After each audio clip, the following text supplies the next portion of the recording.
Hello बच्चों, नमस्कार। Foundation अकादमी नामक इस यूट्यूब चैनल पर आपका स्वागत है। आप लोग कैसे हैं? उम्मीद करता हूँ आप लोग अच्छे होंगे और आप लोग की पढ़ाई जो है बिल्कुल अच्छे ढंग से चल पा रही होगी।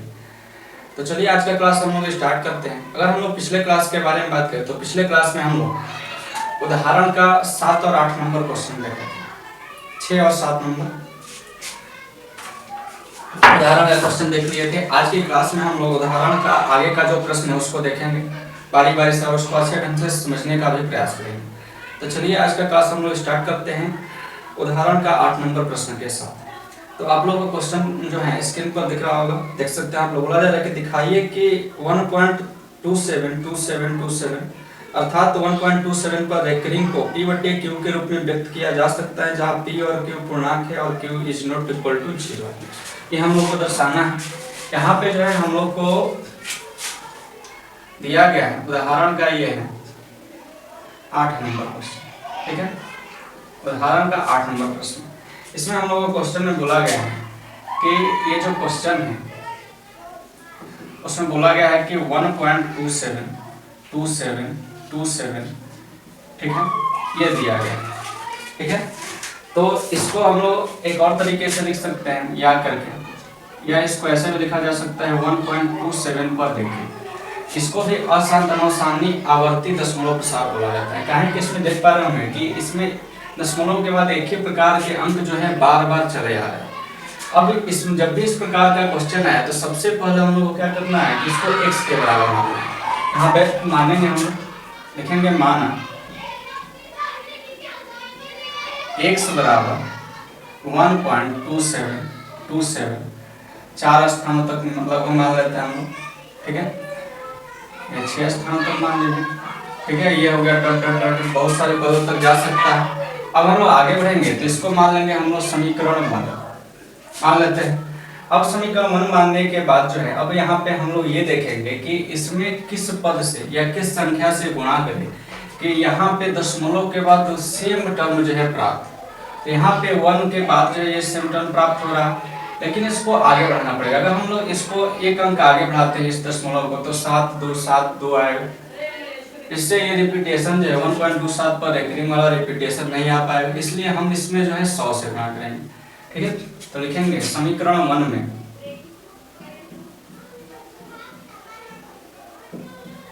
100 से गुणा करने पर, समीकरण 1 में 100 से जब हम लोग गुणा करेंगे तो यहाँ पे ये हो जाएगा 100x बराबर में ये हो गया 127.2727 इस प्रकार से 6 स्थानों तक इसको भी लिख लेंगे। ये हो गया हमारे लिए समीकरण 2। देख पा रहे होंगे आप लोग और समझ भी पा रहे होंगे। अब हम लोग आगे की बातों को अगर देखेंगे तो अब हमारे लिए अगला जो स्टेप आएगा वो क्या करना पड़ेगा कि समीकरण 2 में से 1 को घटाना पड़ेगा। तो यहाँ पे लिखेंगे समीकरण 2 माइनस समीकरण 1 से। जब ये स्टेप डालेंगे तो यहाँ पे क्या होगा कि समीकरण 2 का यहाँ पे LHS लिखेंगे, यहाँ पे समीकरण 1 का LHS लिखेंगे 100x माइनस 100। अब हम लोग आगे बढ़ेंगे तो समीकरण 2 का RHS जो है वो 127.2727 इस प्रकार से करके यहाँ पे माइनस का चिन्ह डाला गया है। ठीक है, कहें कि हम लोग यहाँ पे माइनस का चिन्ह डाले हैं तो वहाँ पर भी माइनस का चिन्ह डाला जाएगा। यहाँ पे जो समीकरण 1 का RHS है वो है 1.272727 6 स्थानों तक हम लोग लिखे हैं, तो इसको भी 6 स्थानों तक लिख देना। अब यहाँ पे क्या करेंगे कि 100x में से यहाँ पे x घटाएंगे तो हमारे पास बचेगा 99x बराबर में यहाँ पे घटाव की संक्रिया कर लेते हैं। यहाँ पे देखिएगा दशमलव के बाद एक ही प्रकार का अंक बार बार चला आ रहा है। तो यहाँ पे क्या करेंगे, इधर 2727 घटाएंगे तो दशमलव के बाद जो है 0 आ जाएगा। तो दशमलव के बाद अगर 0 आएगा तो उसका तो कुछ वैल्यू नहीं हो पाएगा, इसलिए उसको छोड़ देंगे। 100 दशमलव के पहले वाले अंक को अगर घटाएंगे तो यहाँ पे 127 इसमें से घटाया जाएगा, यहाँ पे बचेगा 126। x का हम लोग को वैल्यू निकालना है, कहें कि इसको परिमेय संख्या के रूप में बदलना है। तो ये हो गया 126/99। इसको जो है 3 से काटा जा सकता है। 3 से काटिएगा तो 3 चौक 12, 3 दूना 6, फिर 33 या 99। फिर एक बार चाहे तो 3 से आप लोग काट सकते हैं। ठीक है, 3 एकम 3, 3 चौक 12, 11 13 33। तो ये हमारे पास आ गया 14/11। अतः करके हम लोग लिख देंगे, अतः x इज इक्वल टू 14/11। यही जो है हमारा परिमेय संख्या होगी। उम्मीद करता हूँ आप लोग हमारी बातें समझ पाए होंगे। ठीक है, आप लोग जो इसका स्क्रीनशॉट कर सकते हैं। तो चलिए अब हम लोग आगे बढ़ते हैं और इस प्रश्नावली का जो है उदाहरण का 9 नंबर क्वेश्चन देख लेते हैं। इसमें बोला जा रहा है कि दिखाइए कि 0.235353 अनंत पदों तक है, और इसको जो है हम लोग 0.235 पर रेखिन 35 पर रेखिन को p बोल सकते हैं, मानिए को p बटा q के रूप में व्यक्त कर सकते हैं, जहाँ p और q कोई पूर्णांक है और q is not equal to 0 है। ये जो है हम लोग को दिखाना है। तो सबसे पहले हम लोग क्वेश्चन लिख लेते हैं। तो यहाँ पे है 0.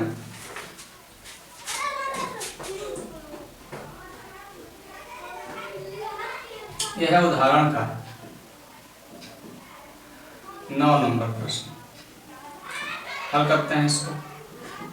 सबसे पहले जो भी हम लोग को दिया गया है उसको जो है हम लोग क्या करेंगे, x के बराबर मान लेंगे। हम लोग को बोला गया है ये जो टर्म दिया गया है उसको x के बराबर मानेंगे। हम लोग को दिया गया है 0.23535, इस प्रकार से अनंत पद तक दिया गया। ठीक है, इसको मान लेंगे हम लोग समीकरण 9। इसको हम लोग चाहें तो एक और तरीके से लिख सकते हैं 0.235 पर रेखित।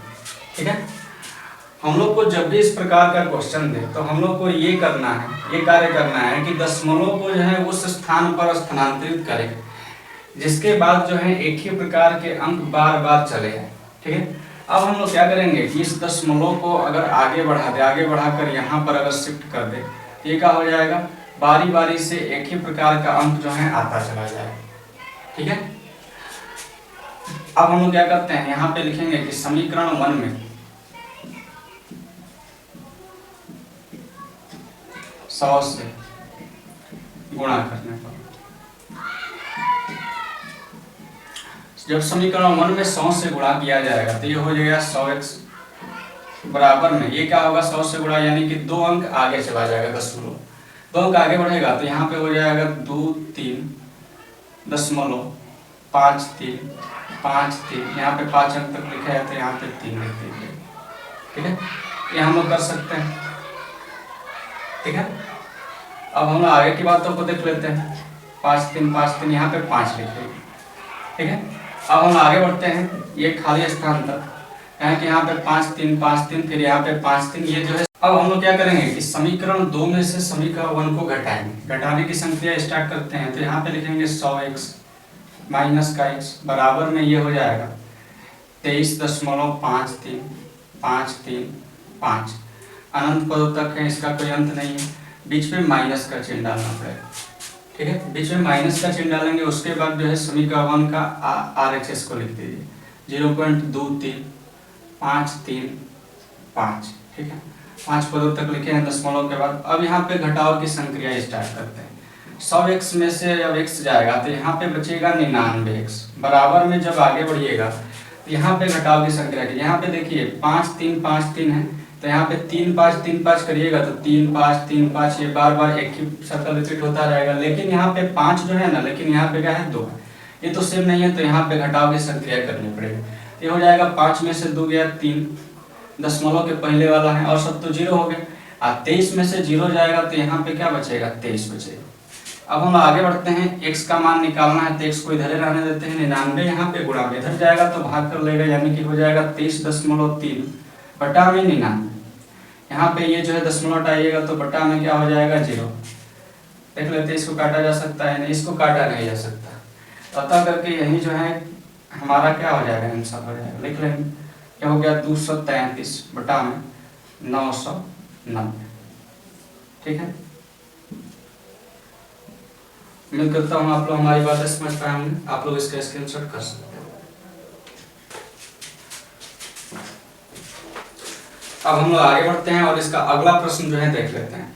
उदाहरण नंबर 10 में अगर देखा जाए, ये क्वेश्चन जो है आप लोग स्क्रीन पर देख सकते हैं। बोला जा रहा है कि 1/7 और 2/7 के बीच एक अपरिमेय संख्या ज्ञात कीजिए। अभी तक हम लोग परिमेय संख्या निकाल रहे थे, विभिन्न प्रकार का हम लोग को दिया जा रहा था, अशांत अनावसानी आवर्ती दशमलव प्रसार, उसको परिमेय संख्या के रूप में बदलने को बोला था। लेकिन अब जो है इस प्रश्न में बोला जा रहा है कि इसको क्या करिए कि आप लोग जो है ना इसको बदलिए अपरिमेय संख्या के रूप में।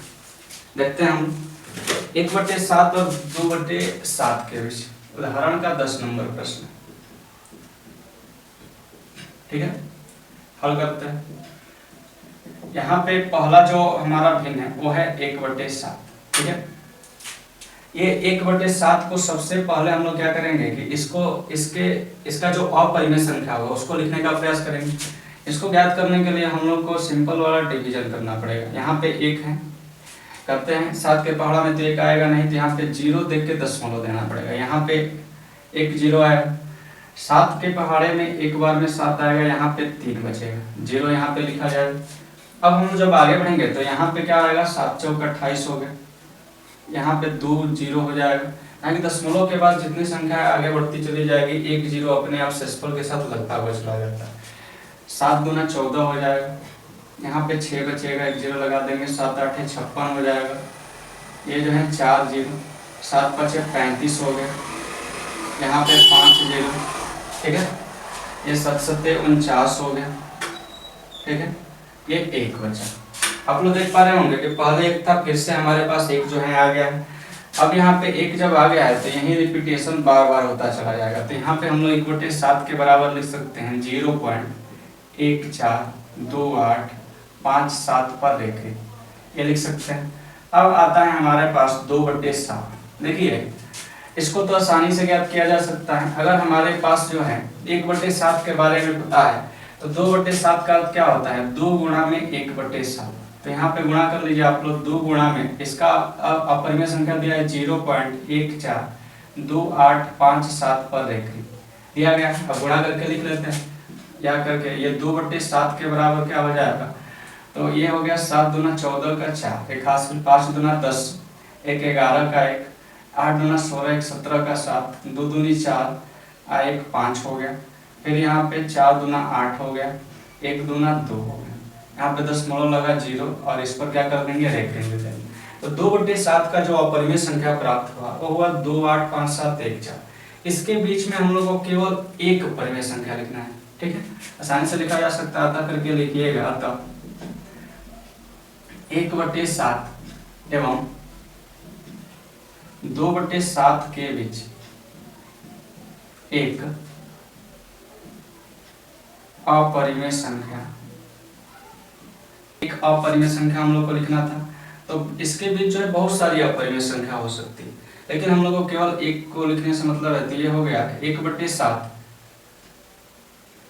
देखिए 1/7 एवं 2/7 के बीच एक अपरिमेय संख्या निम्नलिखित है।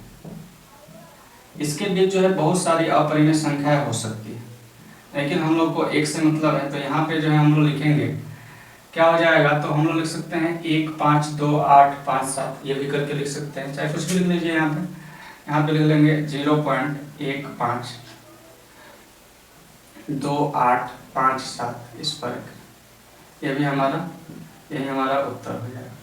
उम्मीद करता हूँ आप लोग हमारी बातें समझ पाए होंगे, ठीक है। ये जो उत्तर होगा 0.152857, जो कि 2 8, यहाँ पे देखिएगा तो 1 4 और 2 8 के बीच में ही आएगा, ठीक है। ये जो है हमारा उत्तर हो जाएगा। उम्मीद करता हूँ आप लोग हमारी बातें समझ पाए होंगे।